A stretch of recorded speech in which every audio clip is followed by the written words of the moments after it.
여러분 안녕하십니까. 강신업TV입니다.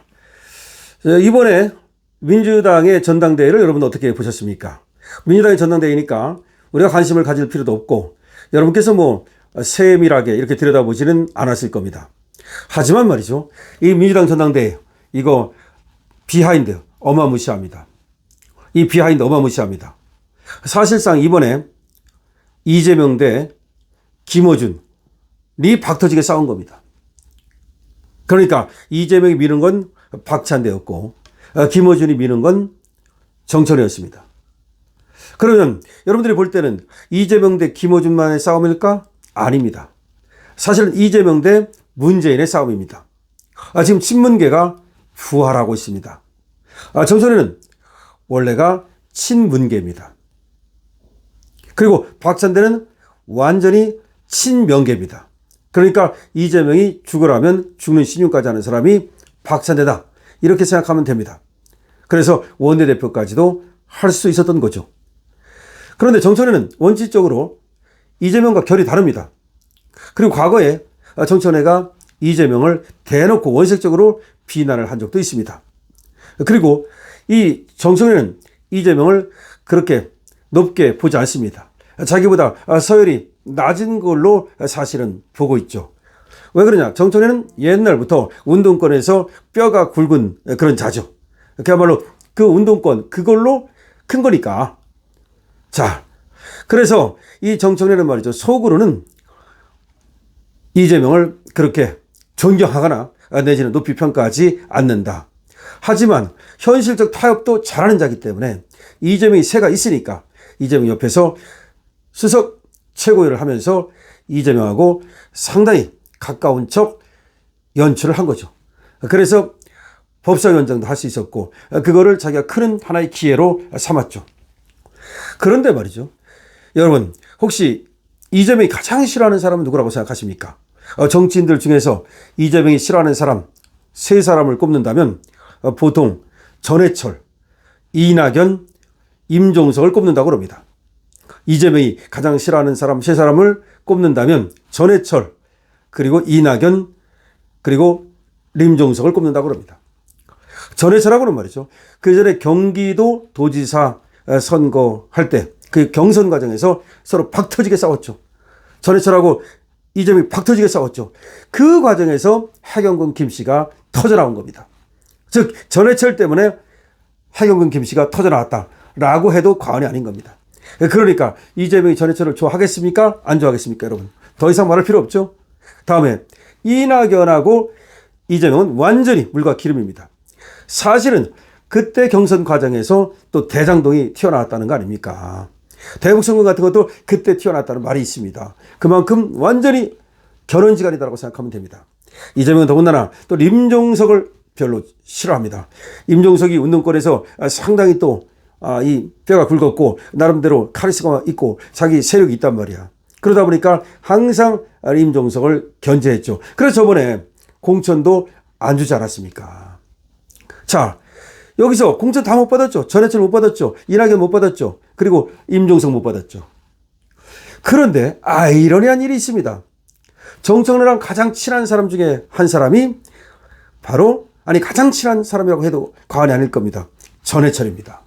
아하, 이재명과 전해철은 상극인데 이 정청래와 전해철은 찐찐이다. 이건 무슨 얘기입니까? 그래서 지금 나오는 얘기가 정청래가 당대표 됐기 때문에 그럼 전해철 문제를 어떻게 할 것이냐. 다음에 보궐선거가 있을 때 양문석 자리가 사실 비게 될 가능성이 많습니다. 양문석은 판결로 이제 국회의원직을 떨려날 가능성이 거의 100%입니다. 그럼 그 자리를 누구를 공천을 줄 거냐? 이재명은 자기 사람 주고 싶어 하겠죠. 그런데 지금 정청래는 자기의 찐찐인 전해철을 주려고 할 거다. 그런데 아까 말했듯이 이재명은 전해철과 완전히 상극이라니까요. 아하. 그런데 여러분 아시다시피 공천은 누가 주는 겁니까? 당대표가 주는 겁니다. 공천을 대통령이 주는 게 아닙니다. 만약 대통령이 이래라 저래라 하면 그게 바로 당무 개입이 됩니다. 지금 뭐 명태균 게이트 그게 뭐 윤석열 대통령이 뭐 지금 윤상현을 시켜가지고서 뭐 전화해가지고서 뭐 김영선 공천을 어떻게 했네 그거 갖고 난리다는 거 아닙니까? 자 그러면 여기서 말이죠. 정청래가 전해철을 딱 공천 줬다? 그러면 이재명과 이 정청래는 루비콘강을 건너는 거죠. 돌아올 수 없는 다리를 건너는 겁니다. 그런데 여기서 말이죠.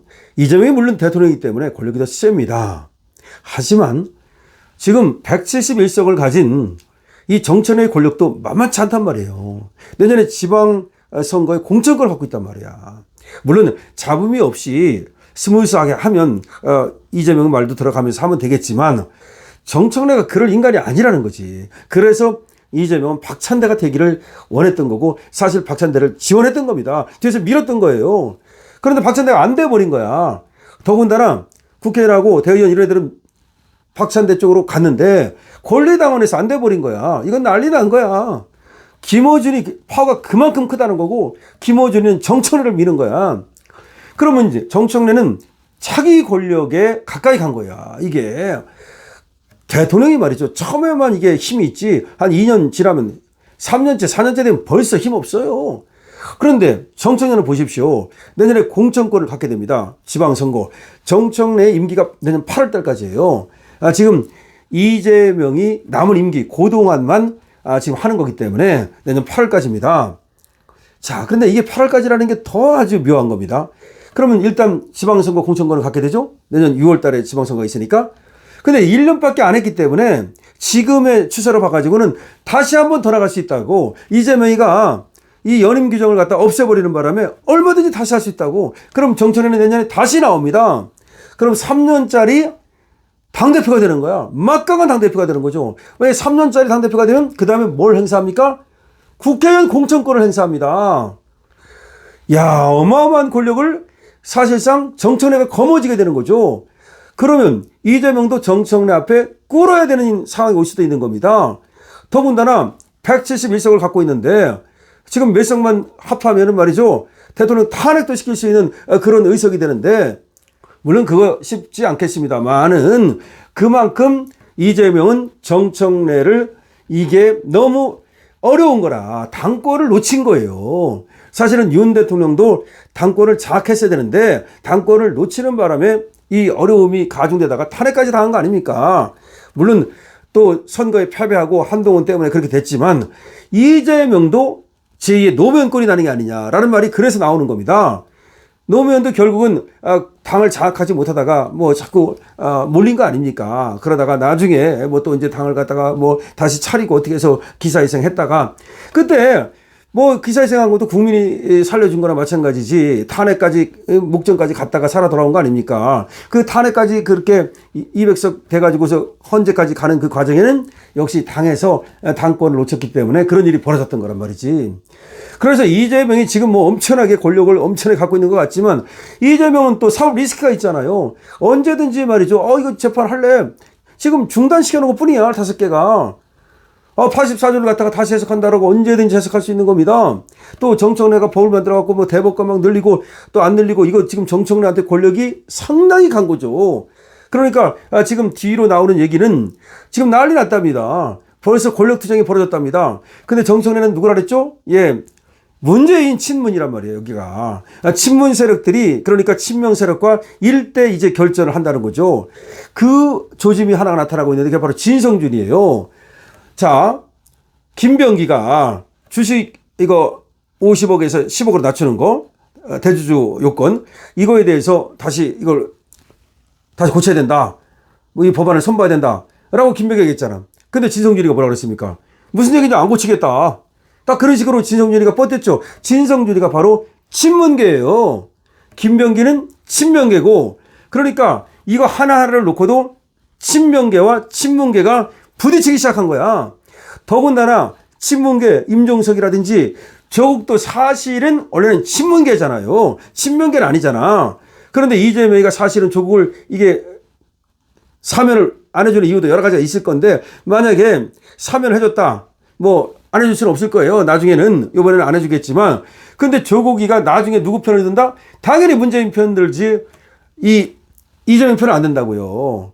그러니까 이게 친문계가 부활하고 있고, 나중에 말이죠. 정청래가 이제 또 꿈을 꾸겠지만 또 여차하면 뭐 조국이를 데려다 놓고 어떻게 또 하려고 할 수도 있고 이런 상황입니다. 그래서 이재명이 대통령이 되자마자 지금 고립무원으로 빠져들고 있다는 겁니다. 그래서 지금 민주당 상황도 우리가 얼마든지 저것들이 지금 분열되고 그 다음에 또 조금만 우리가 사실은 우리가 단결하고 저것들 약간만 틈만 버려주면 그대로 무너집니다. 그러니까 중요한 것은 지금 우리 자유보수 우파가 뭉치고 같이 힘을 합해서 싸우러 나가면 된다. 싸우면 저것들이 갈라진다. 갈라서 지들끼리 박터지게 싸울 거다라는 걸 알 수가 있습니다. 친문과 지금 친명 대전이 붙었습니다. 여러분 여기 대해서 여러분들의 댓글을 많이 달아주시기 바랍니다. 그리고 강신업TV에 대한 응원은 좋아요로 주시고 그리고 222원 주시고 댓글을 많이 써주시기 바랍니다. 강신업TV 많이 응원해 주십시오. 강신업TV입니다.